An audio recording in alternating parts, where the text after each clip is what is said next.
Welcome to the Cost of a Cocktail. I'm Bobby Heugel. I own Anvil Bar and Refuge, the Pastry War, and kind of am part of a restaurant and bar group in Houston called Clumsy Butcher that has a bunch of other different concepts. And this is Terry Williams. How's it going, guys?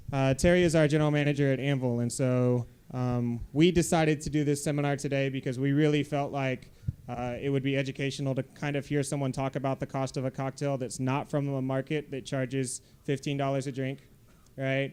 And also because you can kind of understand the banter that kind of exists between bar owner and then day-to-day general manager. Okay, so that's kind of why we're here today. So welcome to the Cost of a Cocktail. We've got all our social media stuff up there if you want to follow along. But let's go ahead and get right into it. Yeah? Great. So while he's getting the PowerPoint going, real quick, the cocktail that you're drinking right now, the Cock and Bull Special, classic with rye whiskey, Pierre Ferrand 1840 cognac, Pierre Ferrand dry curacao, Benedictine, and Angostura bitters.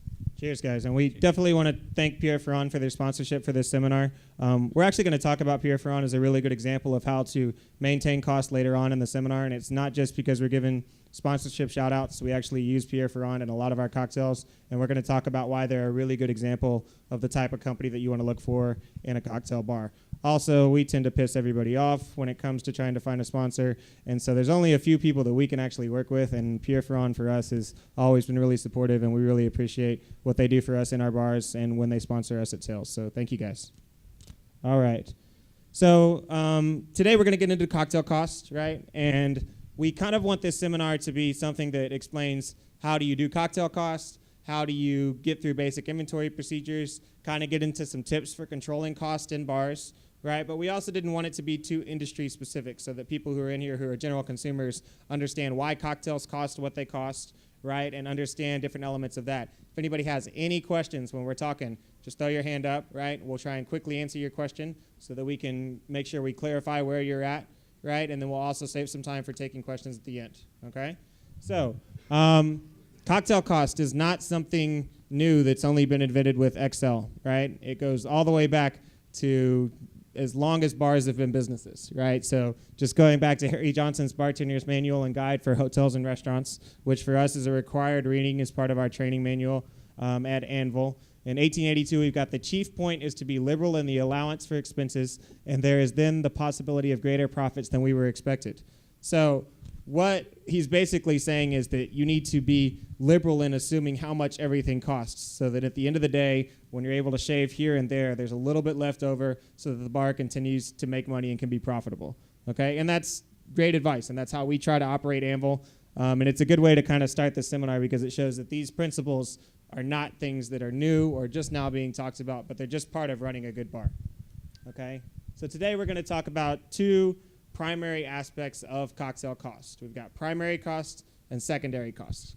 Yeah, so the first thing we're going to talk about is primary cost. So this is everything that goes into putting something, or excuse me, that actually gets put in front of a guest. So you've got your primary ingredients, your alcohol, your produce, syrups, bitters, ice, garnish, everything that goes into the glass. And then you have your service items, so the glass itself, straws, napkins, cocktail picks, anything else that goes into that.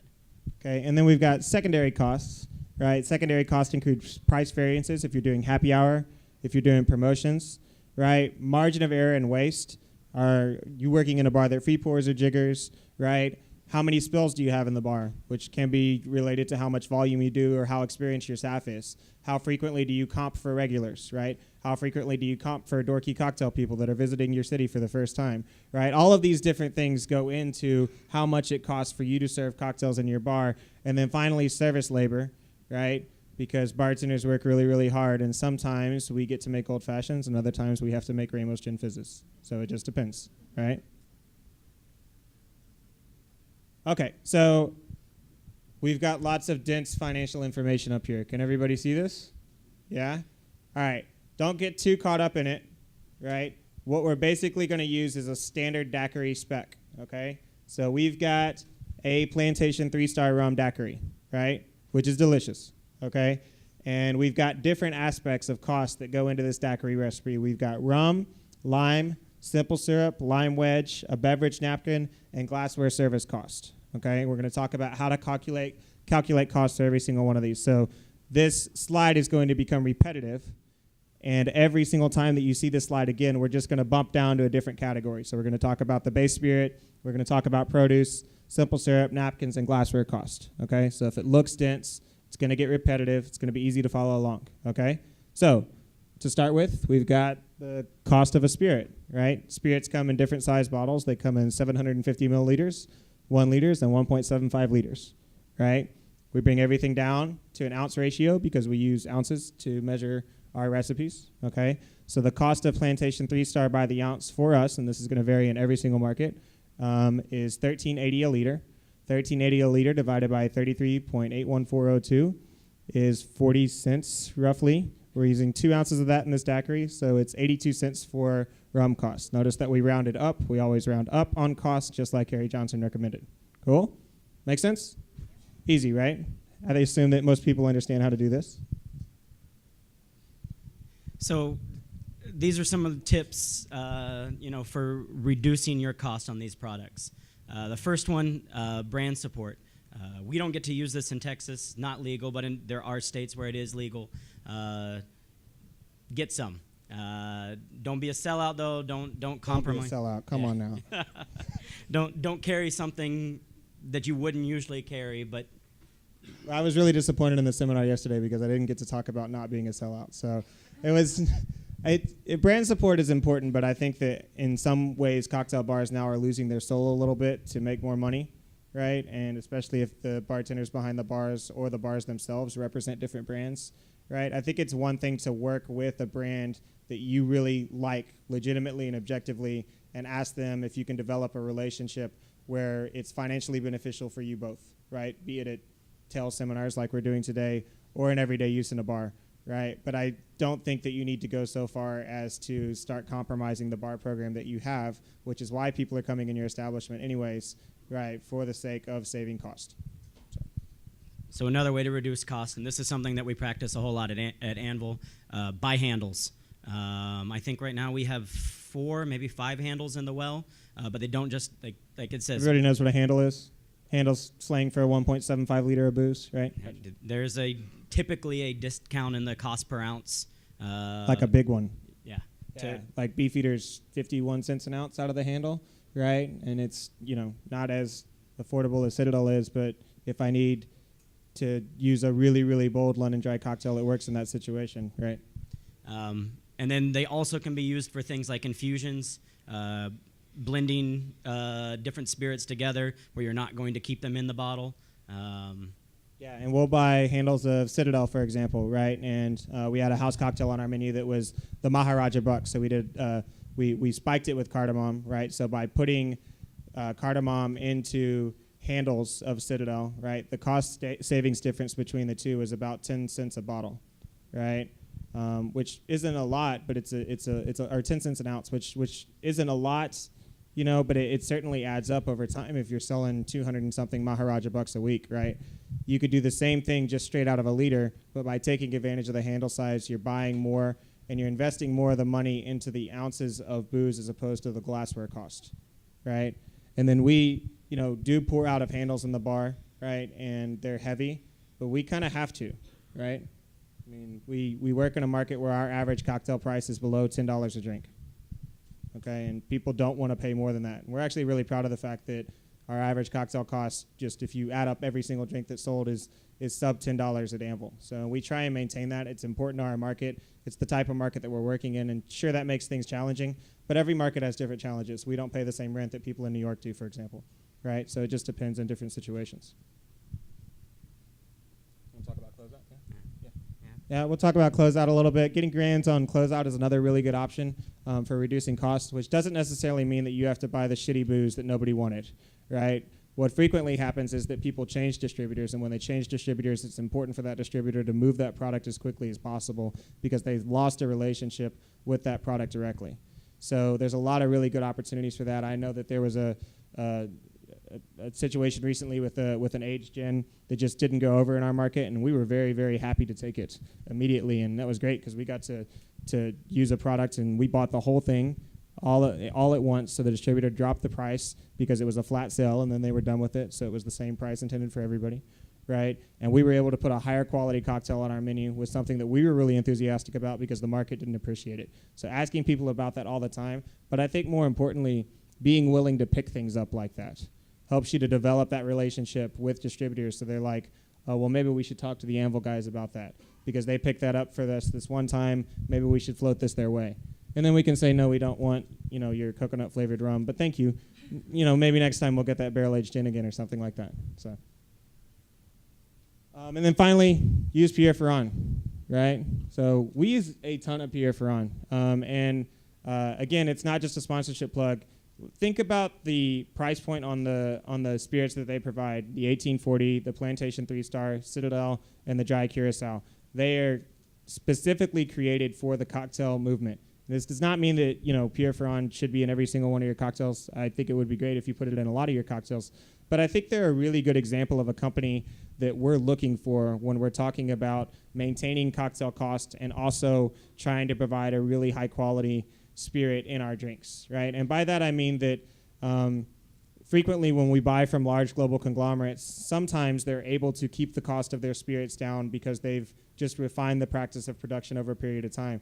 But also, when we buy those types of spirits, we're paying for huge advertising budgets and huge branding initiatives, and I don't personally want to pay for that when I'm trying to serve someone a martini, right? I would rather serve the juice to the guest and have the guest pay for that, and that be the relationship between bar and guest, right? On the other side of the coin, though, we've got a lot of micro distilleries that aren't able to produce anything in a cost-effective manner, and they don't always represent the best options for using in cocktails. So I think that the very ideal situation for companies and brands that you're looking for in cocktail bars, especially if you have to be as price conscious as we do, is to buy from people that are quality focused, have enough experience, don't invest into advertising, and put as much as they can into the bottle.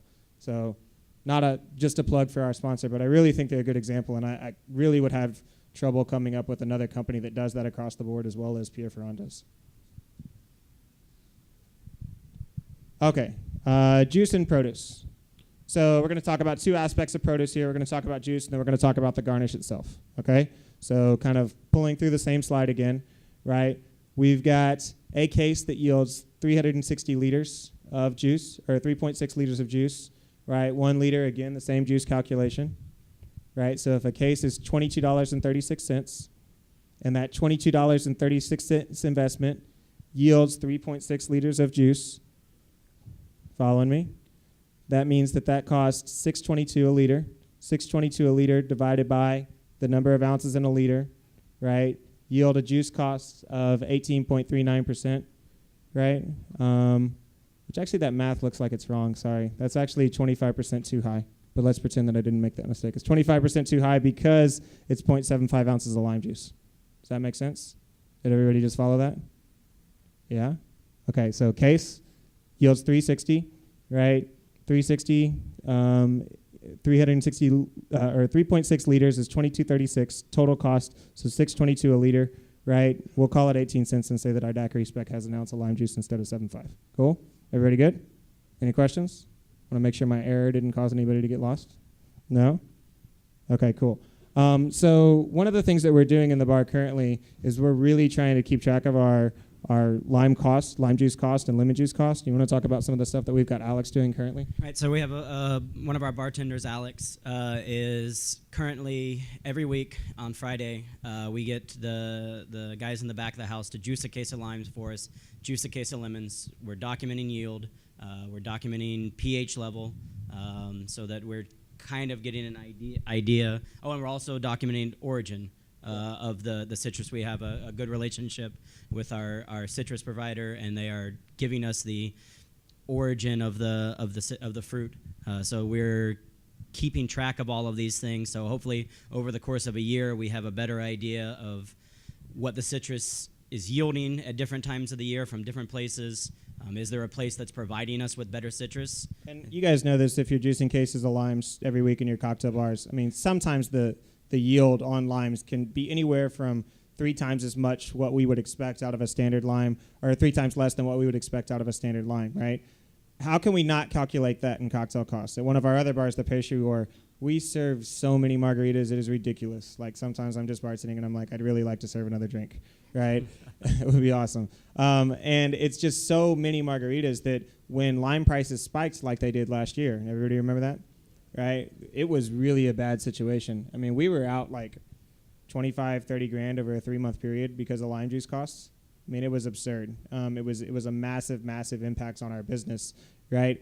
And so if we can get this annual forecast of what citrus juice cost looks like, right, and it can actually add up to a lot of money over time. I mean, think about it, 18 cents an ounce, not a lot in a single cocktail, but if you're serving a ton of lime juice cocktails, right, then that's really important, especially if we can determine that pH variance is really, really high and yield really sucks during this certain period of time, but lemons are actually better, then maybe we should have more lemon cocktails on our menu as opposed to lime juice cocktails. And if this is something that we can annually predict, now I think it's hard to predict things like Michoacan, drug cartels, hijacking lime trucks, right?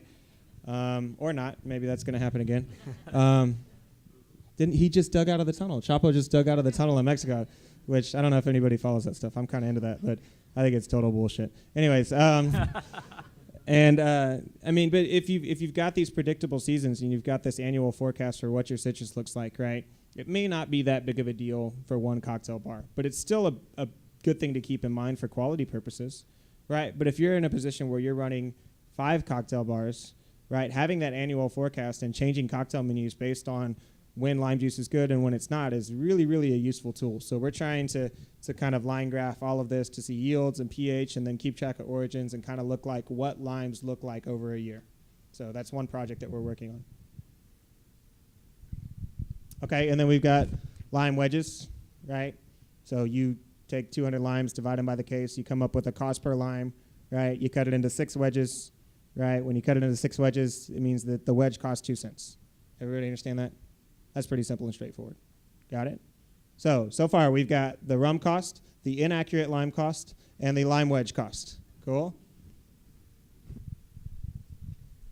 So when the lime crisis last year did hit, we had to get really creative.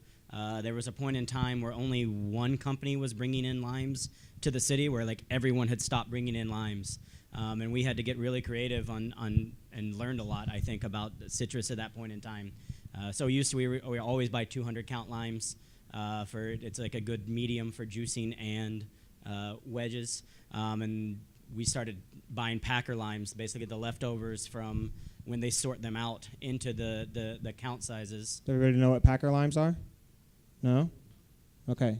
So when a produce company sorts their citrus or their limes and decides what it's 110, 200, they will put X amount of limes into a case. Some limes don't make it through that, and these are the limes. Yeah, when you guys buy a case of limes, right, you are typically buying a standard count, okay? If you've never done this before, just ask your produce distributor, what are the different counts on limes that you have, right? So basically, the cardboard box functions as a unit, right? We've got a standard citrus cardboard box, right? And we can fit 200 limes in it, 150 or 110, right? The 110 limes are obviously larger because less of them fit in the same cardboard unit, right? The 150s are smaller, the 200s are smaller than that, right? 200s are really, really good garnish limes. That's what we want because we don't want these monster things hanging on the side of cocktail glasses and stuff, right? But what happens in that situation is that you've got these different types of citrus, right? Well, not all the limes fall into 110, 150, or 200 count boxes. So the produce companies end up with these leftover supplies of limes because limes come from trees, and they are different shapes and sizes, as much as we would not like them to be, right? So buy the packer cases for juicing, and then buy a standard 200 count for garnish, and that's how you can keep your juice costs down. Because the packer cases never get sold unless somebody specifically asks for them, right? And so it's a really, really good way to reduce your juice costs. It can, at times, reduce your juice cost to up to 25%, right? Especially if there's like a big juice shortage or something like that. Now, sometimes the yields on those can be different because they might have been sitting around for a little bit, so you might have to develop this relationship with your distributor, but look into it. It's really worth it. And so kind of just piggybacking on that into weekly prices. Up until recently, it was something that we did at Anvil where we were calling the distributors in the city and getting them every single week to get us lemon prices, lime prices, orange prices, blackberry prices, whatever, just to try and meet those or try to get the best prices that we could on a week in and week out basis. Some of the smaller companies weathered the price increases better than the big ones did. Did you find that difficult to do when we were working through that period? It just took time. Some of the distributors were really, really happy to help. Some of them weren't. And yeah, that's just how that goes. But I think that like one thing that you'll start to see in the rhetoric between me and Terry is that Terry is in every way possible embraced the role of how do we save as much money for the bar as we possibly can, right? Which goes back to acknowledging how cocktail costs work. So it's something that we do with our entire staff is cocktail cost isn't just this mystery thing that's out there. It's part of training. We teach people how to calculate cocktail cost from the very beginning. They have to understand it. They have to get their head around it.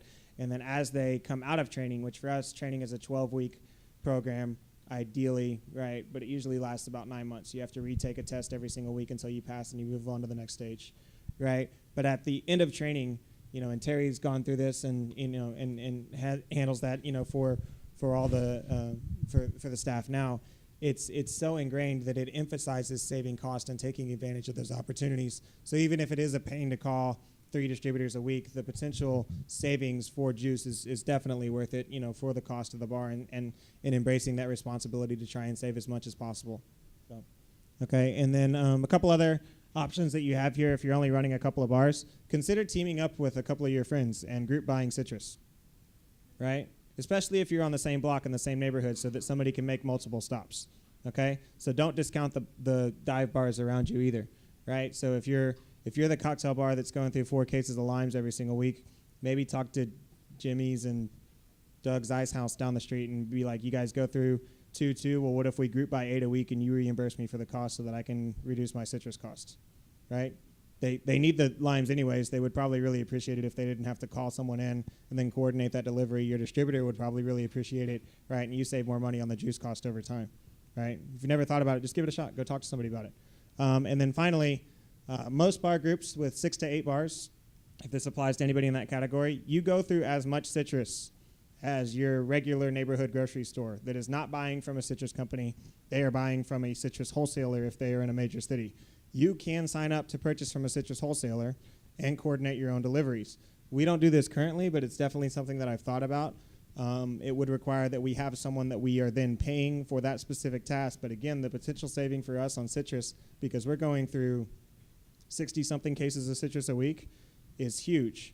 And especially if we can use that person to then do citrus, once or twice weekly, and then that person can also do other tasks. Now we're getting into labor scale models, or we can help, or help other categories out and have him do different things and stuff like that. So just think about how you're buying your citrus, how you're measuring your citrus, where your citrus is coming from, how you choose to purchase it, what you're actually buying. All of these things are things that can make a massive impact on your bottom line, because this is what running profitable bars is about. It's about finding areas where you don't have to change the guest experience at all, but you figure out ways to make more money off the actions that you're already doing. That's how you make it work. Okay, syrup. All right, so we've got a 50-pound bag of syrup. It equals that many kilograms, right? We use 30 pounds to make a 480-ounce simple syrup batch. So 1 ounce equals 6 cents an ounce, okay? So now we've got 0.25 ounces of simple syrup at 6 cents an ounce, right? So we've got the rum, the lime juice, simple syrup, and the lime wedge, okay? You're getting ripped off on sugar prices. Yeah, Terry tells me the sugar prices are outdated too, so this is why Terry's awesome. He's apparently figured out a way to cut our sugar cost in half. Good job, Terry. So this is basically what a standard cost sheet looks like for this, right? So we've got, just everything that goes into it, right? And then we've got a calculated labor cost, okay? You want to talk about how we handle this with different products and whatnot? Yeah. So right now, the way that Anvil's the way Anvil's set up, we have our back of the house staff taking care of a fair amount of general cocktail production. So we have most days we have 1 bar back and 1 kitchen cook. Kitchen dude. Yeah. Yeah, and then on the weekends we have 2 bar backs and 1 kitchen dude. So the kitchen guy is typically his day is separated into 3 different tasks: juicing when he first gets there, food throughout the course of the shift, and then whatever production we need, whether that's simple syrup, ginger beer, things of those nature. So it's we juice throughout the shift so that the juice is as fresh as we can. Right. It's just really heavy in the beginning because we get slammed right off the bat at Anvil. So the syrup production is something that we get to do in bulk. We go through a ton of sugar syrup, and it really maximizes the labor, and that we're getting these people to multitask. We don't sell. The idea with the food menu is to sell enough to warrant them being there, and then to not sell so much that these other tasks get left behind. And people ask me all the time, why don't you sell more food at Anvil? And I'm like, because it's perfect, right? We've got this guy that is working really hard throughout the shift. He's juicing, he's hand pressing all the juices. He's making different cocktail ingredients to meet the demands that we need in the pars that we have for the week, right? And he's sending out a very limited amount of food that makes sure that people have some food if they want to, right? But it's not overwhelming, and that's one guy, right? And he's awesome. They've both worked with me for 10 years now, right? They're just exceptional human beings, and we love having them in the back, and they take care of those 3 tasks, right? But it helps keep the labor costs down. And when we calculate what this labor cost is here, it's $11.50 to make this batch, right? That's the total amount of time that he's invested into producing simple syrup, right? We're actually getting a lot more win out of that too if he's doing that while he's also juicing. So while the simple syrup is reducing on the burner, right, we're calculating that time into the cost of this product. But he's also doing other things at the same time. So the labor cost number, just as Harry Johnson recommended, is inflated in that situation. Does that make sense? Yeah, so simple syrup is 6 cents an ounce, and it's actually less because Terry saved on the sugar prices, and the labor cost number is high, right? So this is great, right? We're saving like 3 or 4 cents a drink or something like that.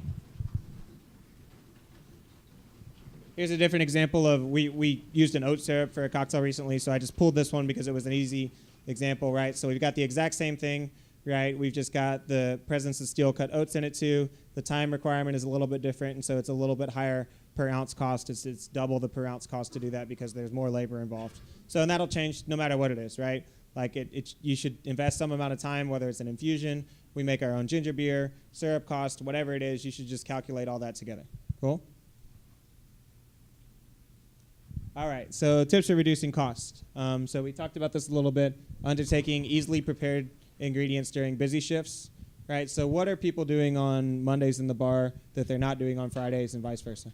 Typically on Mondays, we will have one of the bartenders who, during the slow part of the shift, is not required to be bartending as much, to get back there and start making some of the more delicate, labor-intensive house ingredients that we need for our seasonal menus, whether that's infusions, whether that's a specialty syrup or preparing garnish or anything like that that's needed for the week. Yeah. So we specifically prioritize the pars in the schedule for production so that more complicated and labor-intensive ingredients are done earlier in the week, and then we'll do the easier things on Fridays and Saturdays when it's busy and chaotic, right? But we can still get a few things done here and there and stuff like that so that we're always maximizing time. So that might sound really, really obvious, but I doubt that if you're just running your bar, you're trying to set your bar up, or you've been doing management in a few places, for a little while, but you've maybe bounced around a little bit. It's probably not that regimented. And when you make a new cocktail menu and you launch a new cocktail menu, it probably should be, right? You should spend time thinking about when certain things are going to get made, on what days those things are going to get made, how that influences when you bring produce into the bar and when you don't bring it in, right? And then what's going to get done on Fridays and Saturdays, because just expecting people to make it, right, is going to mean that people are going to put it off, then they're going to make it when they're busy, and it's not going to get done, or it's going to get rushed, and when things get rushed, they don't come out consistently, and then your specific cocktail ratios that you measured into a careful bar spoon are no longer accurate because the person who made the ingredient anyways was too busy to do it correctly, right? So think about it and plan it all out and write a schedule. If nothing else, your back of the house staff will really appreciate the organization. Okay, and then a couple other things. So we also look at the shelf life of the ingredients and just the volume of which we use it. I know we tested it one time, but I have still yet to see simple syrup or things that we make in really large batches meet the end of their shelf life. We just move through them so fast. The bar doesn't have the capabilities to produce enough to let us get to that point. But things like, I don't know, like fresh fruit syrups or things that hold heat, like a ginger syrup, we make in very small batches. Because they will degrade over time.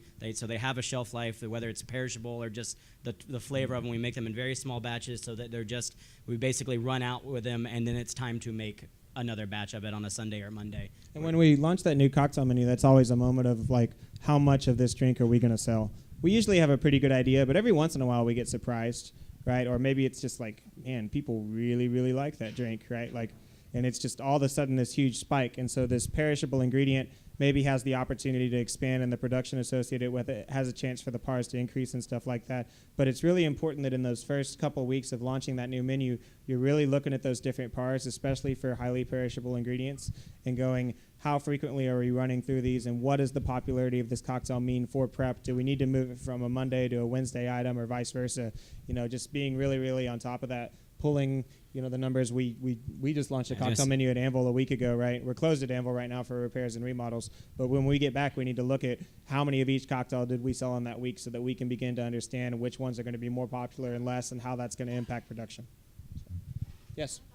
What are you using as your shelf life for your fruit syrups? It totally depends. Yeah. It varies dramatically. If it's a new product, if it's a new product that we're developing for our seasonal menu, we will make it far enough in advance and taste it. We will make batches almost daily and taste them against each other so that we know when does it start degrading. So we'll make it for 14 days, a small batch of a syrup, so that we can see, is there a shelf life degrading? Because after 2 weeks, I can't imagine that it's not time for us to make a new batch. Yeah, and that's another thing that, that's why we need our cocktails to be done 2 or 3 weeks before the menu launches, so that we can see how product change over time, right, and how that impacts the quality of the cocktail, but also so that we get accurate PARs, so that we reduce cost and waste associated with producing those, okay? And then finally, consider not making everything in-house. I know it's really, really cool to list house this, house-made this, and everything on cocktail ingredients and stuff like that. But frankly, people are getting to a point where they no longer care, right? And then secondly, there are people out there that are devoting their entire lives to making syrups that are better than the ones that you're going to make in your bar. They just are. They're crushing it. Trader Tiki, Blair's products, and the stuff that Jen's doing with Small Hand Foods and stuff, they're going to make better syrups than you, because they have decided to devote their entire life to syrup and making that as good as it possibly can be made, right? So consider using their products, because they might take all of that labor off of your hands, right? And that might pay for the cost of the product itself, and you might end up with a better ingredient in the end. Okay, finally we've got bev napkins, right? This one's really easy. A case of beverage napkins has 3,000 4-ply napkins in it, which, by the way, don't ever use 2-ply napkins in a bar. That's so cheap and just nasty. So one case is 53.38. 53.38 divided by 3,000 means that a napkin costs a little over a cent a piece. So we're going to say 2 cents, right? So now we've got rum, lime juice, simple syrup, lime wedges, and beverage napkins. Cool? There's no beverage napkin screen, right? There's not really a lot of tips we have for beverage napkins.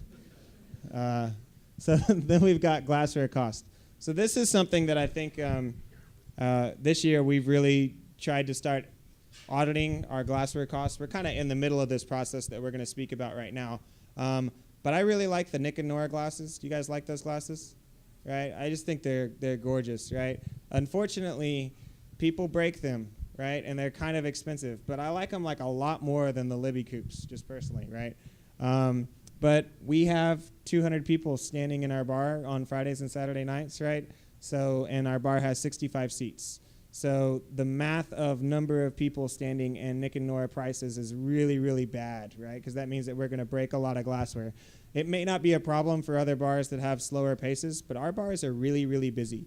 We make our bars work in Houston by doing a lot of volume on the weekends, because we live in the 4th largest city, and everybody comes in and drinks on Fridays and Saturday nights, and then the weekdays, for the most part, are really, really slow, right? So we have to make money on Fridays and Saturdays. We have to do a lot of volume, especially at the price point that we mentioned earlier, right? So how do we figure out if we get to use nicer glassware? It's kind of this thing that I'd like to do, because I'd like to say that we're going to serve all of our stirred cocktails in Nick and Nora glasses and all of our shaken cocktails in Libby coupes, right? Because I can kind of live with that, and I think it looks a little nicer, right? But that's just what I want to do, and this new task that we're trying to figure out. So here's how you would do that, okay?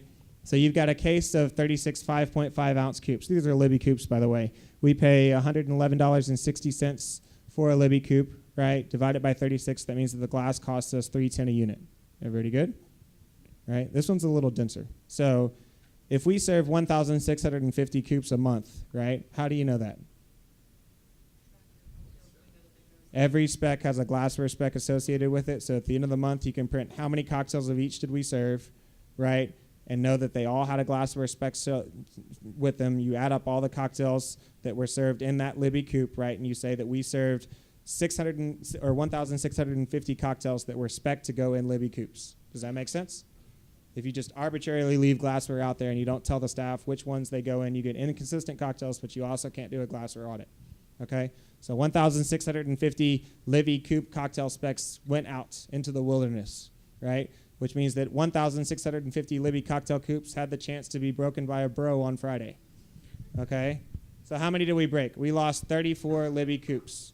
Okay, so if we lose 34 Libby coupes, 34 out of the total number of Libby coupes served means that the breakage chance of a Libby coupe going out into the wilderness is 2.06%.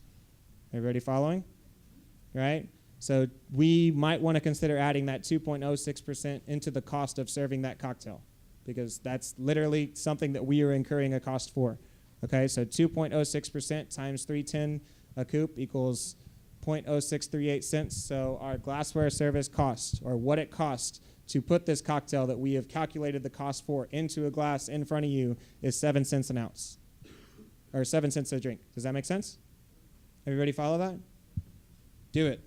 Like, really, do this in your bar for 1 month, right? And decide that it's an average, and then do it again next year and figure out where your glassware is going and which glasses are breaking and which ones aren't, right? It's just a really, really simple way to do this.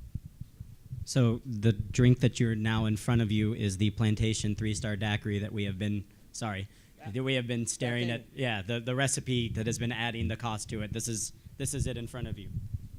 With 0.75 ounces of lime juice. Okay, cool. So kind of getting into glassware cost tips and whatnot. So buy glassware in bulk and store it if you can. I think the local companies, especially if they're bringing in something that maybe they're not keeping on stock, will typically give you a discount for buying large amounts.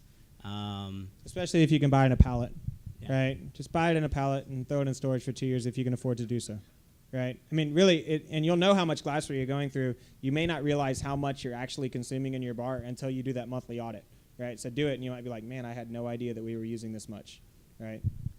And then the second one, and this is something that we very commonly, until the pallet purchasing, do at Anvil, look for alternative glassware sources. So I will talk to the people who do our glassware, ask them what their price is, see if I can beat it online. Alibaba.com, I know there's a ton of Does everybody know what Alibaba.com is, right? It's like bar heaven.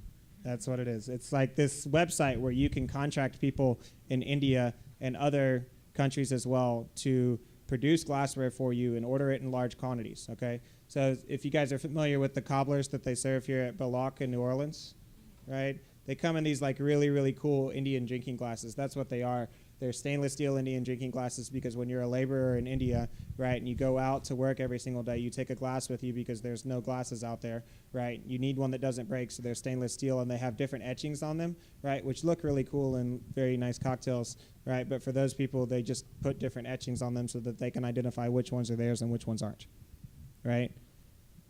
I think that was the first example that I really recognized in the country of a bar using Alibaba.com to source alternative glassware in a way that I was just like, that is so smart, right? Because they buy it in bulk, the cost on it is extremely low, they source it direct from the producer, and it doesn't fucking break. I was like, man, and it looks great in photos. I was like, bravo, guys, that's awesome, right? But get on there and look at it. They have all kinds of stuff, from tiki mugs down to all kinds of different things. So it's a really, really interesting option for looking at whether or not something might work for you. So. So avoid items that people want to steal when intoxicated. Moscow Mule cups, julep cups, these little Indian drinking glasses with etchings on them, tiki mugs. These are all things that people would like to put in their pocket, in their jacket, in their purse, in their wherever when slightly intoxicated or not slightly intoxicated. Yeah, and like we all love those things, right? Like I love a good tiki mug just like anybody else, right? It's gonna walk out the door, man, right? Like it's just gonna go, and that kind of gets into this fourth question, right? You seriously need to question whether or not your desires for how you want your bar to look reconcile with the things that your guests are going to do and what they expect when they walk through the door, okay? And if you're not realistic about these two things, you're either going to put yourself in a situation where you're footing the bill for something that they just don't care about, right? Like maybe our guests in Houston don't care if their stirred cocktails come in Libby coupes or Nick and Nora glasses, right? Maybe that's just me going to cocktail bars around the country and looking at Nick and Nora glasses so much and going, I really like this glass, and maybe 2% of the people who walk through the door really appreciate it, which is probably the case. But I really want them. Like, I really, really want them. I just really like them. You know, if I was in another city, I could do that, right? But I really, so I'm going to find out whether or not I can do it or not, right? And maybe at the end of the day, I'm like, you know what? Fuck it. I'm the owner of the bar, and I want some Nick and Nora glasses. I'm going to put them in. But I'm going to do the math first so that I know how much it's going to cost, right? Yeah. Is this something like that that will kind of keep the integrity of your program? Going in and they're not going to care what you're going to increase, keep the integrity of your program, having those type of things. I think that's a question that could go one of two ways. For me, the integrity of our program is how do we run the best cocktail bar that we can for Houstonians. It is not how do we run the best cocktail bar that we can that keeps up with the Nomad. They are awesome. They're incredible. They do amazing things. They have huge budgets and huge resources, right? And there's kind of this thing that's happening with cocktail bars right now where it's like an arms race to see who can be the coolest. Right? For me, integrity is defined by how do we serve the best possible cocktail to a guest and charge them a fair price, right? And if that means that I am forcing them to pay for a Nick and Nora glass that I care about that they don't as much by building that glassware cost into their spec and then charging them that money, right? I start to question whether or not we're doing the best for our guests, because integrity is about hospitality and it's about giving people the best experience that you can, not the experience that you want to own, right? So. That's how I would answer that question. Yes. A lot of things. One thing when I look at your stands, it extends so much beyond just glassware or whatever. Where I am, we have everything. They take our menu. My menu will cost $38. And there is one as there on a daily basis in the absence of everything. Yeah. We have to be aware of just absolutely everything that leaves the bar goes is going to get stolen, could get stolen. I agree, and I think that there's a lot of ways that you can apply this glassware model to all kinds of different stuff. We just changed our menu at Anvil for the first time in 6 years, right? The thing that we actually printed on, right? Now it's in this stapled bound thing that I worked on with this designer, and the cover on it is water resistant, but it doesn't look tacky, right? And you can take it home with you if you want to, and we can take it on the chin that you just walked out with $1.50, but I'm like, hey, that's a really good service thing. But we did an audit when we changed the menus, right? We calculated how much in paper costs we were using printing a single sheet of paper that got waterlogged, and we had to reprint every single day, and we compared that to what we print now, and I was shocked that the menu that costs almost 8 times as much as the single sheet of paper to print actually saves us less money over time. And so then I was really upset that I hadn't done that a long time ago, right? But you use the same model for all kinds of different things in bars, and it really is important that you're conscious of that, right? And especially, you know, if you're trying to turn this into something that's going to be profitable, being cautious with where you choose to spend your money and really thinking about what's important to your guest and what's not, what it takes to be competitive is really, really important. So, any other questions or comments on that? Cool. Okay, so here is our grand total. Primary cost summary of the daiquiri. We got 2 ounces of plantation 3-star, inaccurate lime juice, simple syrup, lime wedge, beverage napkin, glassware service cost. So it's $1.17 to serve this. The cocktail price for us is $8. So our total cost of goods sold percentage is 14.625%, and our net per cocktail is $6.83. Make sense? Couple things here. We don't have ice on the screen. A lot of people would point that out, and traditional hospitality management would say, well, you didn't include ice cost. We don't include ice cost because it is impossible to measure ice costs because the ice machine breaks randomly and sporadically, and sometimes it'll break 5 times in a month, and other times it'll break 1 time in a month, right? So we instead look at ice costs on our P&L, right? P&L is your profit and loss statement, which every bar should have a P&L that is just as anally managed as this is, right? And we choose to analyze ice cost on P&L as opposed to per drink, right? Which you could do the same thing with glassware. You don't have to do the glassware cost like we do here. What's important, though, is that you actually have that cost calculated and you choose to evaluate it in one of 2 ways. Okay? Does that make sense? So before anybody was like, hey, no, that's just how we choose to think about it. And also, we hear people say all the time, liquor cost, right?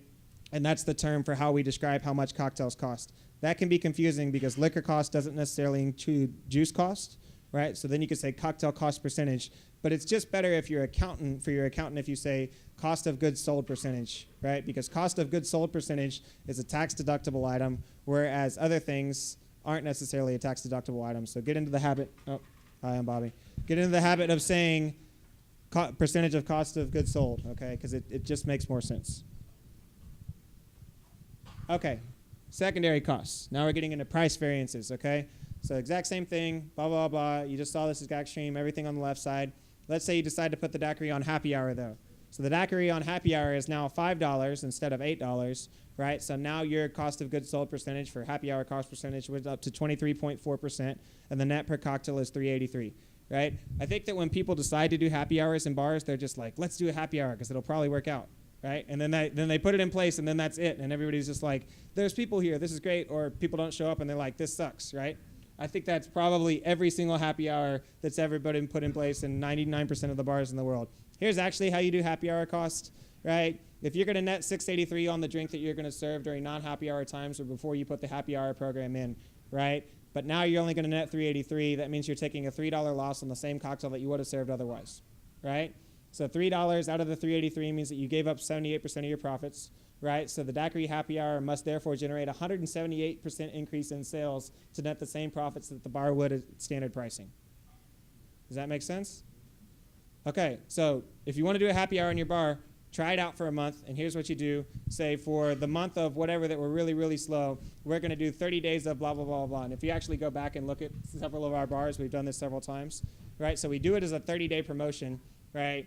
Right, like around the 4th or 5th month when the bar opens, if we choose to do happy hour because the bar is kind of slopping off on like publicity and people are getting a little more comfortable with it. So we're like 30 days of this, right? And we put it out there and we just shroud it as like us being like really cool and trying to give people a price break for 30 days when really we're just trying to do the math on whether the happy hour works or not, right? So if you're thinking about doing a happy hour, just do it like that. And then at the end be like, guess what?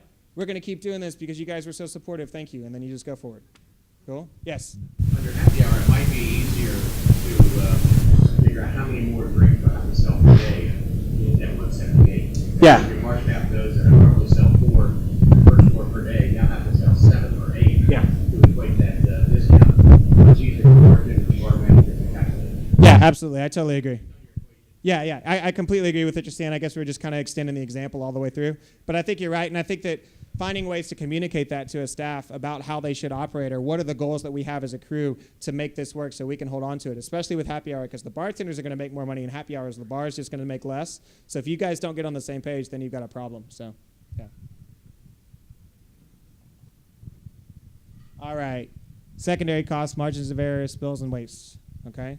So these are all the things that go into actually executing the cocktails that we just had served and stuff like that. All right? So, yeah. Yeah, so ratio measurement, free pouring versus jiggers. At Anvil, we jigger. So a little less efficient during the rushes, but typically a lower margin of error. And it reconciles with the type of product that we want to serve. Right, yeah, absolutely. It's really hard to free pour a quarter ounce. I'm sure there are people who can do it. But and then free pouring, much more efficient, higher volume places, nightclubs, sports bars, things like that. And so then spills and waste, and this is something we keep a pretty decent track of, missed pours, guest mistakes, guest dislikes, etc. And we actually are legally required to do this by the Texas Alcoholic Beverage Commission, who will come in and do this arbitrary audit, right, that may or may not be accurate. And if we don't ring everything up and we don't account for that, they'll come up with an audited difference, then they'll tell us to pay taxes on it. We don't want to do that. Another secondary cost, drink development. Something we spend a lot of time and probably a lot of Bobby's money on is working on cocktails. We have really free reign to work on this, and it's really, really good for the bar. We come up, with drinks, but it costs money, and it's something that needs to be kept track of and factored in. And that's something that our staff kind of expects, that they have that leniency, right? So I always view it as like, this is a requirement of running a bar staff that is ambitious and wants to be able to do these things, and that we have to be supportive. But then we also, to offset that, we talk about liquor cost every single week.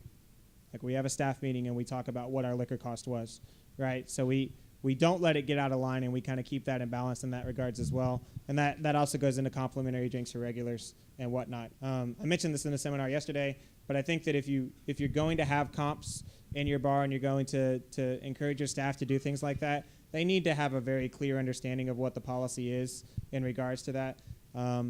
We don't have a firm policy anymore at Anvil, because the bar, like in recent years, has just kind of gained this stable understanding. And when we talk about liquor cost every week, I'm like, this is how we're keeping this in check, right? But in the past, a couple of years before, when we were trying to really nail that down with the staff, before we talked with the staff in a meeting about liquor cost every single week, we had a standard that you were able to comp up to 1% in total sales every shift, right? So just as an example, right, that's something that we told the staff that they could do. They could comp up to 1% every shift, and they, when they turned in the checkout, it was like, here's what we did and here's what we comped. Okay, so either way, I think that works. Okay. This is my really dorky sheet for how I think about menus. Okay, I don't know if you know about Maslow's hierarchy of social needs. It's kind of a play on that. This is Hugel's hierarchy of cocktail weeds. Okay, so we've got different types of drinks that increase from really, really easy things to do to very, very difficult things to do. So we've got extremely efficient things like basic shakes and builds, prep garnishes, drink machines, daiquiris, bee's knees, shots of Fernet, frozen margaritas, blah, blah, blah, blah, blah, right? A free book of matches, whatever, right? Really, really quick things. And then as we go up, things get a little bit more complicated. Maybe they have more ingredients, right? Basic shake or stir, right? But just a little more ingredients, right? Standard levels of efficiency. We're getting into 3 and 5 ingredient cocktails, right? They've got herbs, right, which get stuck inside of tins, right? They might have cream, which doesn't rinse off easily.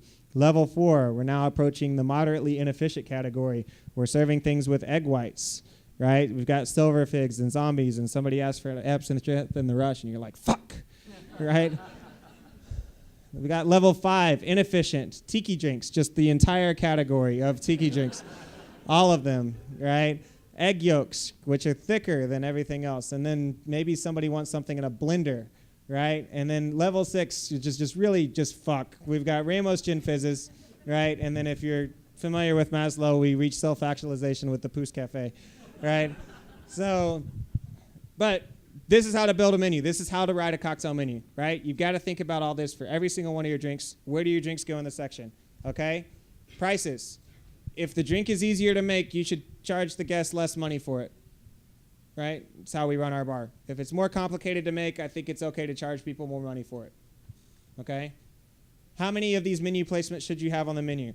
I have seen mixologists who don't bartend anymore who are doing consulting work, and I'm like, what are you doing to these poor bartenders?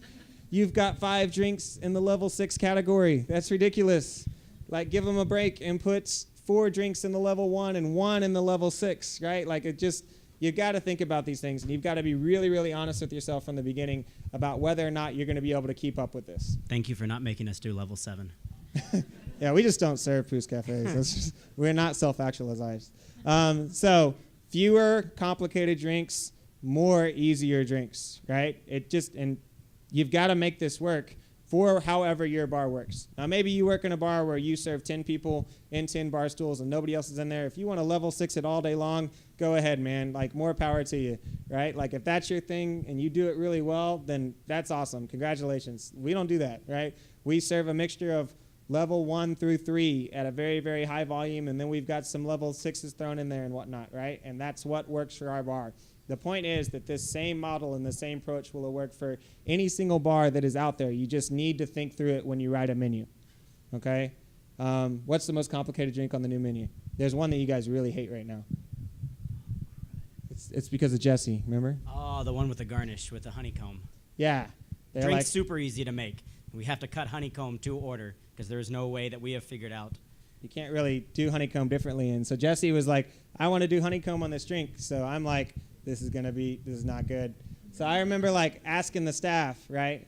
I love this moment, right? Where like just as an owner, where I'm like, are you guys sure that you want to do that? And they're like, yeah, why not? Won't it be great? And they're all like, no, really, this is going to be awesome. And I'm like, okay, I think it might be a little challenging. And they're like, no, we'll do it. And I'm like, and then like, menu hits, Jesse's in Bali for 10 days. Yeah, Jesse goes out of town for 10 days, right? While he drops the honeycomb garnish, right?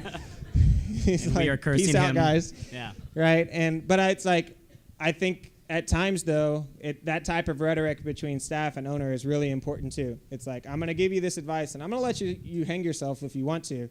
But we talked about it ahead of time. We put it on the menu. We're not going to change it after the guest has had the experience because we're not going to create two different experiences or change something that they really, really like. And if you guys as a team want to make that part of how the bar is going to operate, that's cool, right?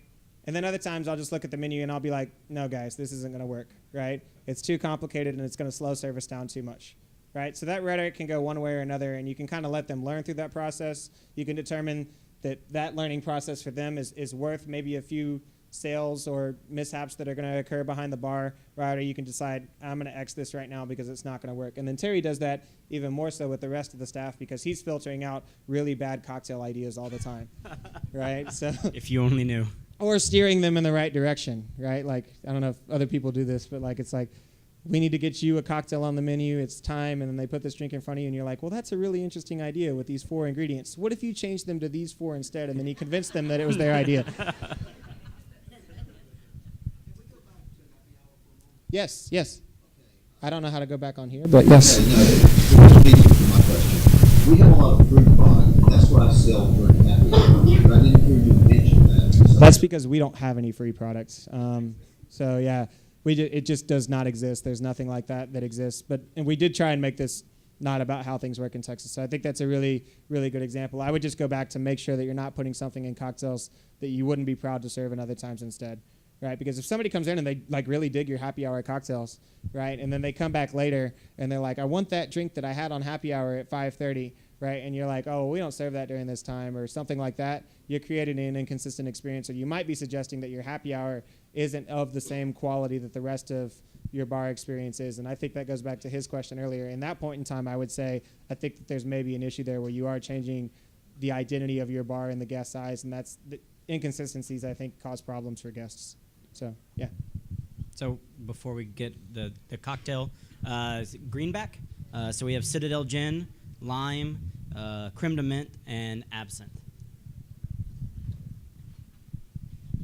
Those are all classics, by the way. Yeah. So, all right, so ethics of pricing. This is another issue I wanted to talk about in this seminar, and we might move through these last things a little bit quickly, right? And then because it's more opinionated, and then if there's time for questions at the end, we'll kind of get into that a little bit more. But I really don't know why there hasn't been a discussion in the industry yet about how pricing is done and what the ethics are that go into pricing, right? So we've got 2 models for how we typically determine pricing in bars. The first is a consistent scale, right? So guests pay a flat percentage markup that maintains a consistent cost of goods sold percentage regardless of pricing. All right, so let's just pretend that we're all here for a beer conference, not a cocktail conference. All right, so how do you come up with beer pricing for all the various craft beers that are out there, right? Under the consistent scale model, you say that we're going to run 20% beer cost, right? So the beer costs this much per ounce. It goes in this glass. 20% cost of that means that we're going to charge $7 for this beer, and you do that for every single beer that you put on tap, right? A progressive scale means that the products that are higher in cost per ounce, you kind of take a little bit of a hit on the nose, right? Because you're going to charge $12 for that beer that you're serving in a snifter that was aged in a barrel for however many years or whatever, right? I can't keep up with the beer stuff anymore. So like we've got that. It's going in a snifter. It's $12, right? So you might take 35% hit on that because you're netting more per unit. Does that make sense? Whereas the person who's ordering the $4 lager, right, they might be paying a higher or paying or your cost of goods sold percentage on that might be lower, so you net more off of that drink, okay? Everybody understand the difference between consistent and progressive? This applies to spirit sales, it applies to cocktails, it applies to wine, right? You've got 2 different models there, right? Here's some questions. Question? What? Yeah. Oh. Yeah. Get into some questions, right? Right. So is it fair to reward the wealthy for spending more in your bar? Is Is it fair to reward someone for purchasing a 30-year-old Scotch? It's a question that we ask a lot at Anvil as we've switched to a progressive scale. We really refocused on our spirit selection this year. We added 200 new spirits, and it became a big part of the bar. Like, we redefined our captain's list, and we really wanted to make it a big, important part of who we were, right? And how did that change this year? Our spirit sales have, so many more people, and I tell you what, I don't think it's that we're necessarily rewarding the wealthy. I think we get a lot of people now who come in and realize that some of the higher end offerings on our menu are something that are much more approachable and are something that they get to try maybe once. But we used to have more of a consistent scale, not all the way, but definitely more of a solid line across the bar, because that was really, really easy for me as an owner to manage, right? We're going to run this cost percentage, price everything like this, right? How do you do that? Well, this is the bottle that comes in. This is how much it costs. Here you go, guys. Knock it out, right? It was much more harder to teach Terry and Jesse. We need to instead put a progressive scale into place, right? Because that means that we can sell those higher end products and we can rotate them, and we make more per unit when people opt for that, right? It also means that we make more off of the stuff when people are buying lower end products and whatnot, right? But I think that it's really important to question, is that fair, right? Because what we're effectively doing in that situation is we are forcing the guest who orders the less expensive cocktail to, at a certain percentage, pay for the guest drink who is ordering a more expensive cocktail. So transitioning out of spirits and into cocktails, right? And as much as I love the vodka pays the bill shirt the Cocktail Kingdom puts out, I really like it, actually.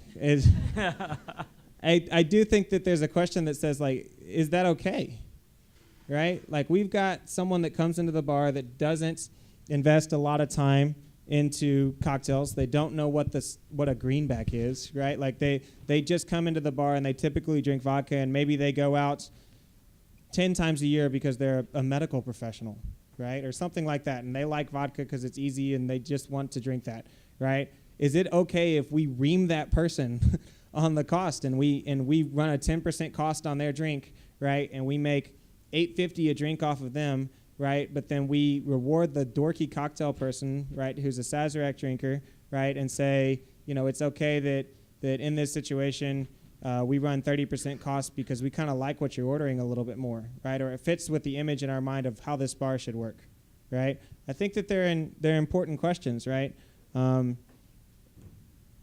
Is there an obligation to be consistent? Here's kind of what our spirits pricing looks like. So this is the example of a progressive scale, right? So we've got small numbers over here that are running off the screen, right? But this is cost percentage, right? All the way up to 40, 50% cost, right? And this is the cost per ounce. So the higher the cost per ounce, the higher cost percentage, because we're making a better per net profit on each of those. Does that make sense? Any questions about this? Okay. So that's kind of what that looks like for us. So that's an example of a progressive sale that I feel comfortable with and I feel like is fair, right? And then we've got, kind of getting into that discussion. I got a little bit ahead there.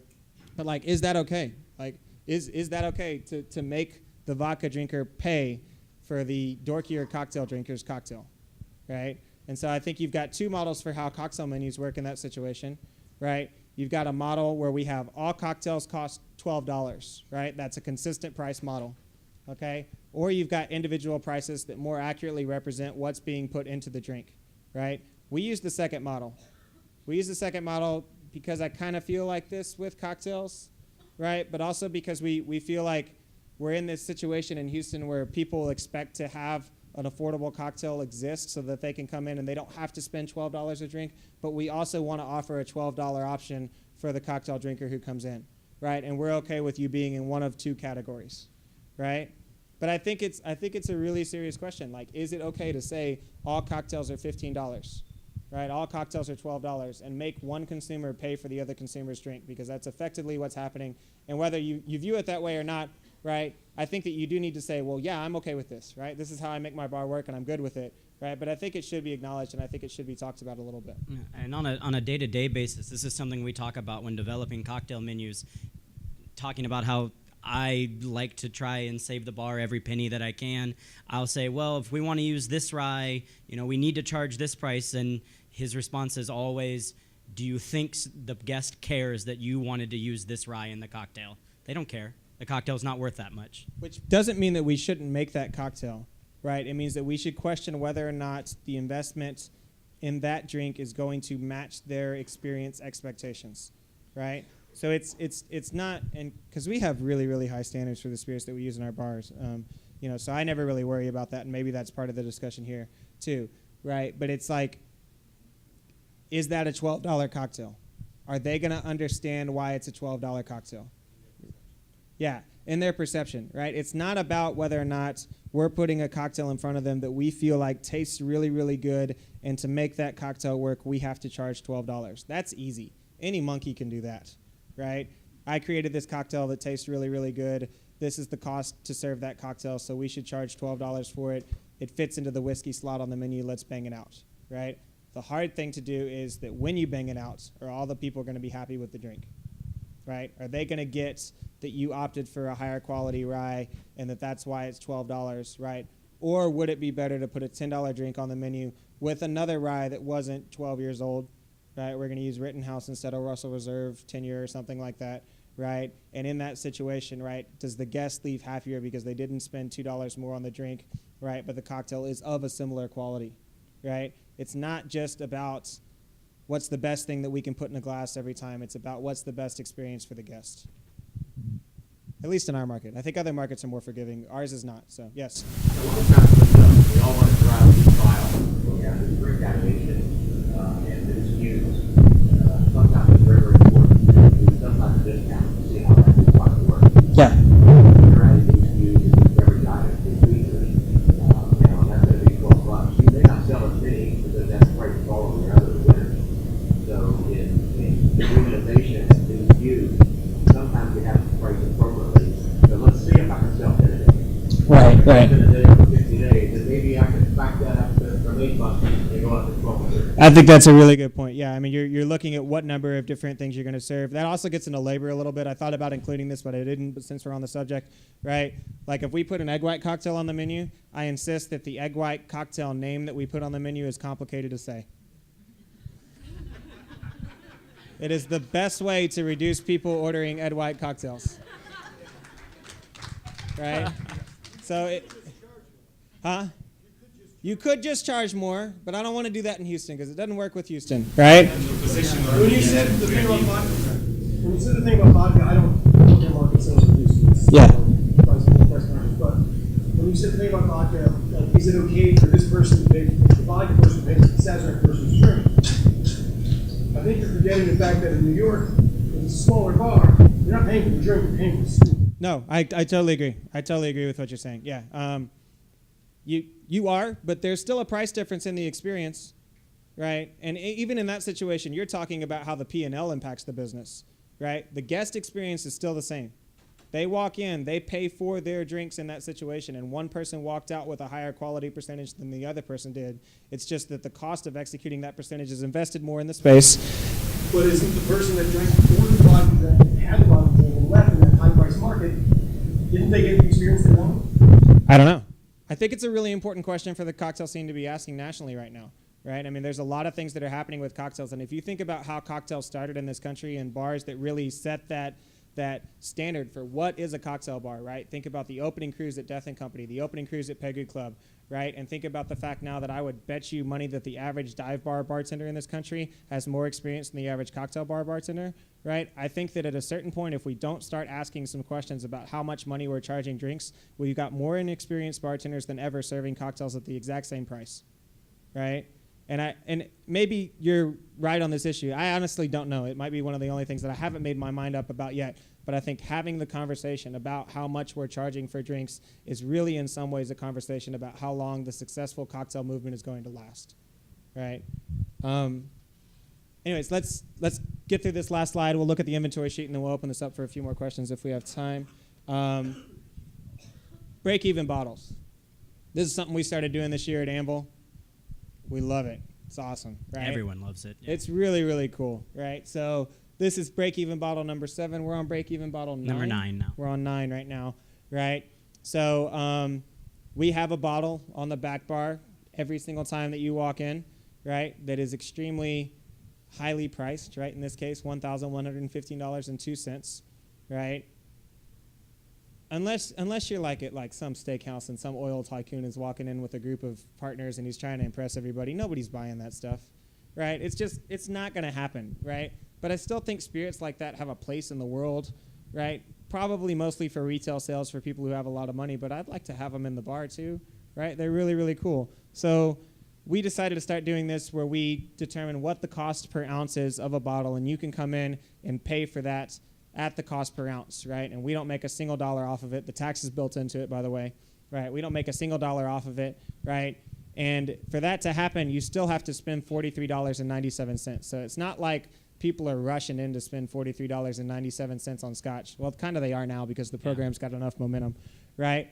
But it's still high enough priced out there to where it's just people are coming through the doors because they're excited about it. They see it as something where it's like, man, this is really, really cool that Anvil's doing this and I got to try these things. I'll stay and have 3 or 4 more drinks, so it works for us, right? We get to get some cool stuff in the bar. We win some favors with our regulars, right? It's something that people have started talking about around the country a whole lot, and at the end of the day, I get 0.36 ounces of whatever's in the bottle, right? Which is really, really cool. If we don't spill it. Yeah, if you don't spill it. Don't spill it, right? Yeah. Yeah. This is exactly what's on the menu. That is on image right there. the bottom of page 4 of the menu. Yeah, so we've got cocktail list and food menu and stuff like that, and then we've got featured spirits, new spirits that have come into the bar. Ask your bartender for a full captain's list, and then the break-even bottle right underneath that, right? And how do you feel like it's impacted the bar? It's massive. It's become a destination for spirits drinkers in the city.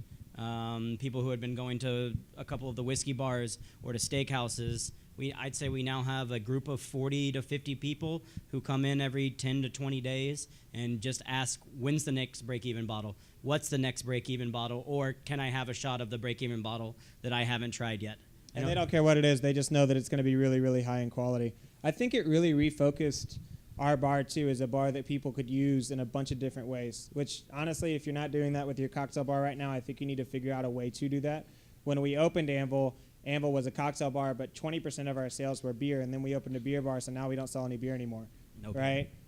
But our spirit selection always kind of got neglected, and I was like, we have this incredible spirit selection, and people just order cocktails. So this was part of us reintroducing what the bar could be for people, right? It can be a place where you can come in and drink unique spirits, talk to a really, really educated staff. Terry and Jesse just train the hell out of a staff on what spirits are and whatnot, right? And have a really good experience that also saves us time on the labor, right? And we get all that value and don't actually have to lose any money out of the break-even bottle program, right? So I think it's a really good example of how you can play with cost in totally different contexts and figure out how to make things work for you in a promotional way that also, when you do that, you should never do a promotion that just gets more people to walk through the door, right? I just don't believe in promotions that are like that. You should do promotions that tell guests thank you and get people to walk through the door at the same time, right? And if your promotions aren't doing both of those things, there's a better idea out there that you can come up with.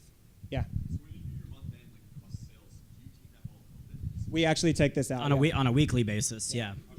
Yeah, exactly. Yeah, it does. Yeah.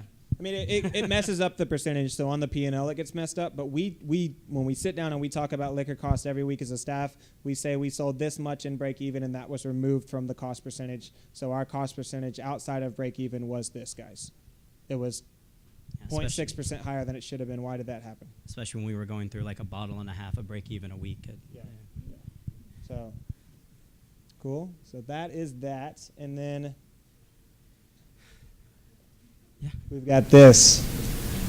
What is the average stay of a person that comes in to have the break-even? I would say an hour and a half. They order the break-even. If it's someone who came in specifically for it, they come in, they sit down and order the break-even, and then they ask to see the captain's list.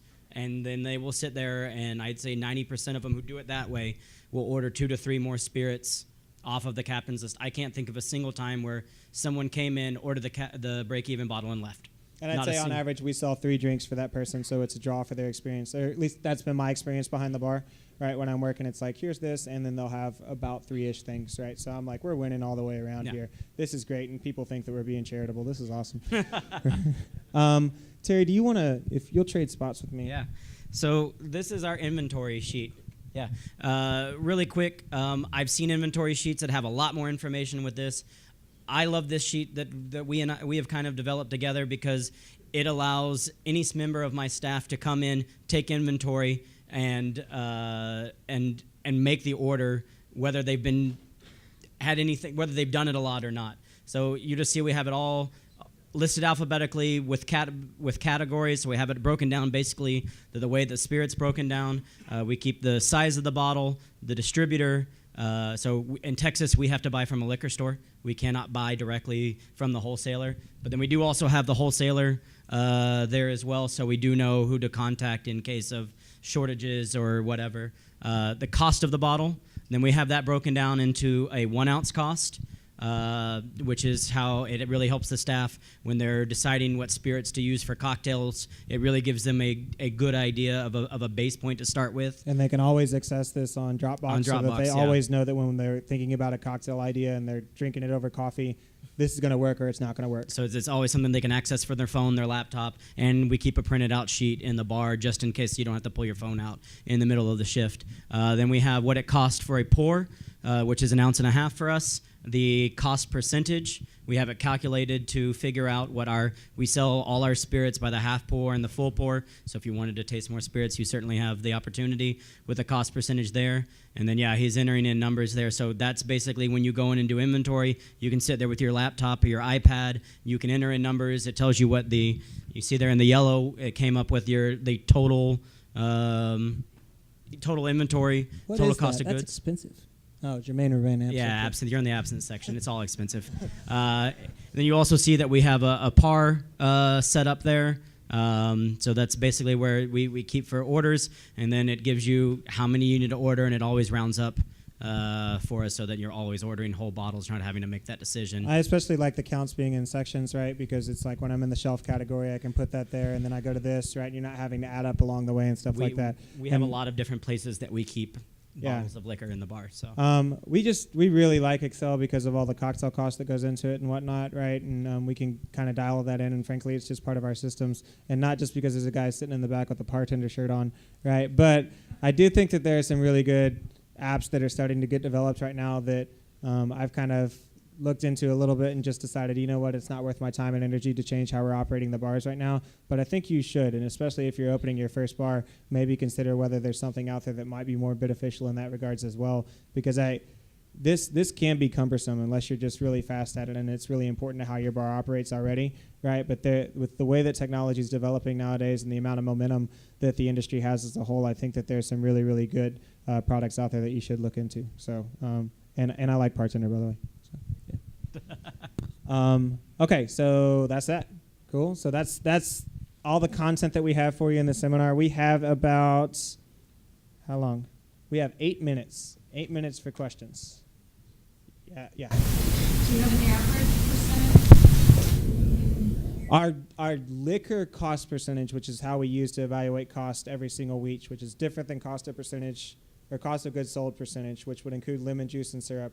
Right, because we're not evaluating that on a weekly basis, so we're using the liquor cost as a standard for how we did that week, and then monthly we're looking at the P&L to see how our cocktail cost works. So two different things. Our liquor cost percentage that we use as a standard in Texas is 17%, right? But it's dramatically different depending on the market that you're in, just as we were talking about earlier. It just totally depends, right? So you need to just find a model that works for you in your different market and figure out whether or not that is feasible or not, right? You might have to run a lower liquor cost percentage if you're working in New York because you've got to pay more in rent, right? And all of those different things and issues. So, yes, behind you. Yeah. So I have a similar market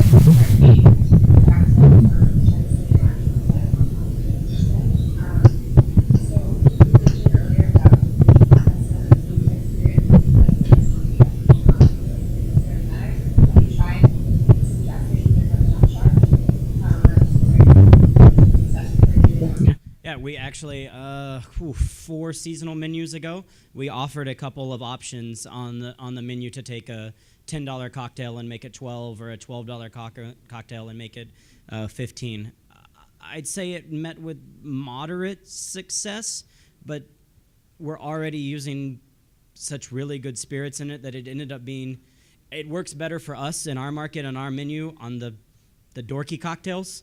We had a cocktail that used, I think, Beefeater as the base spirit for the gin, and then it was when Burroughs Reserve had just come out, and we offered that upsell, and it was a very interesting stirred cocktail that people who were already ordering it were interested in. Well, I don't know about this gin, and yeah, I think it works for that group. I also think it works for really, really mainstream groups or mainstream cocktails where people think that ordering a higher price cocktail is going to net them necessarily a better drink. old-fashioned Manhattan.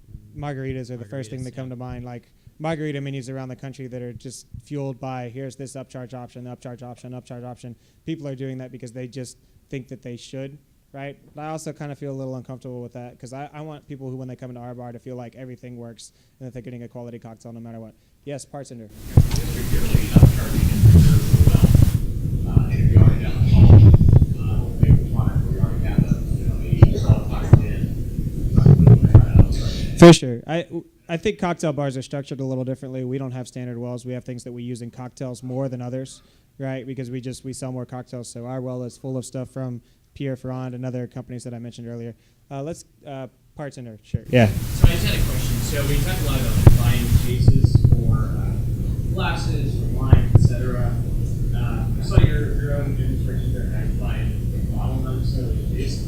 When's like recommend the best time to buy certain items in cases versus buy the bottle? So you're not like sheer cost, but not.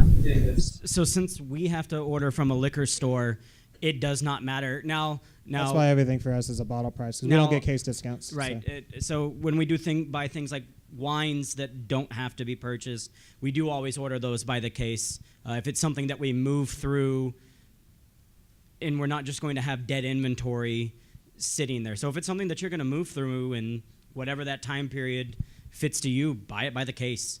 If it's something that's going to eat up space that you could be used to keeping your bourbon that's in your menu old fashioned that you move through and you risk running out every week, save that space for that. So that's manager consciousness about the issue, which is great, right? And that's exactly like we need general managers to think and act like that, and that's the perfect answer. Ownership perspective, it's how much money do we want to invest in inventory, right? And how necessary is it for us to have a high inventory cost value associated with the bar when we could instead turn that into revenue or dividends for our investors, right? And what is the return that we're getting on that? So I think it's a question of, does it reduce cost for something that we're going to go through enough? If so, then please buy all day if you can, right? And justify that in that regards. But for us, the question we've answered a lot recently is, does having a larger spirits inventory result in more spirit sales and help the bar execute a program that's more ambitious for people? And so that's the question that we deal with a little bit more. Same issue though, right? And I'm like, right now at least, I'm like, let's buy. We're in buying season, right? So we need some more shelves. Even when you tell us not to buy, we're still in buying season. Okay. Yes. So you talked a little bit about not always just doing house days. And I'm curious, how do you evaluate the business that you want to be working with for your serves and your orgeats and your shrubs and bitters and that sort of thing? Taste, price, relationship, time. Yeah. I mean, good orgeat I found takes a lot of labor to make, and maybe it's probably not, but maybe it's marginally better. Is it worth having your kitchen guy, your bar back, your bartender who has the experience to make that orgeat? Is it worth him coming in and spending 3 hours making orgeat when Small Hands or BG Reynolds makes a really, really great product that's much more cost effective? And that's handmade as well. Yeah, and that does not raise the guest experience any, because maybe they care, maybe they don't care if your orgeat's homemade or not, house made. Right, or is there a situation where it's like I can put the Mai Tai on the menu, right, which is going to cause me to have to order that and spend more money on that, or I could put the Queen Spark Swizzle on the menu, right? Maybe I really like our Queen Spark Swizzle and it tastes just as good in my opinion as the Mai Tai does, right? But we net a higher percentage off of it, right? We're serving the guest a higher quality of product, right? And everybody wins in that situation. So maybe that cocktail just doesn't make the menu because I feel like there's a more competitive cocktail for both the guest and us that could go on in its place. So maybe sometimes that's how a house-made product gets debunked, because there's a better option out there for us and the guest at the same time, right? So. Yeah. Did you have a question as well? Well, I didn't really have a question, just a comment. Yeah, go ahead. The opposite. As people are getting more educated about the products out there and what's out there, right? I mean, I can sell a model premium hat or a maker's mark or whatever. I can play with the whiskey that I'm using and charge it accordingly. And I think people are they're starting to get it. Where I am, they're getting the fact that there is a difference in the product and there could be a difference in the price. Yeah, I agree. People are. Well-brand, like a Canadian glove versus a whatever. It's more about the education of the consumer than it is ever. Yeah, and that certainly helps too, because as they become more educated, then we can choose to opt into higher priced products because they recognize the value out of it, and that's a good situation. And it's not to say that we don't do that in our bars a lot. I actually think that we do that exceedingly well. So if we've downplayed that in this seminar or left you with that impression in any way that we don't, that's not the case. I think we have some of the highest standards in the country for what we choose to serve in our bars. I just wanted to present more of a realistic dialogue about how to figure whether or not that works out in your bar, right? Because I just don't think that we talk about it realistically, and we don't discuss it from the perspective of what it takes to make a bar financially successful. I think that instead we talk about what the ideal cocktail is, or what a celebrated bar that doesn't exist in our market is doing, and how we should emulate that instead, right? And I think that it is more realistic to talk about the people 90% of the people who walk through your doors every single day, and what's important to them, and how you reconcile the concept of a cocktail with what they want, right? That's what's most important, and that's the right way to talk about any industry. It's not just cocktails, right? But I think that we've maybe gone a little too far down the cocktail road, where we're forgetting some basics about what it takes in the hospitality industry to make sure that people leave happy every single day, and part of that has to do with pricing. So,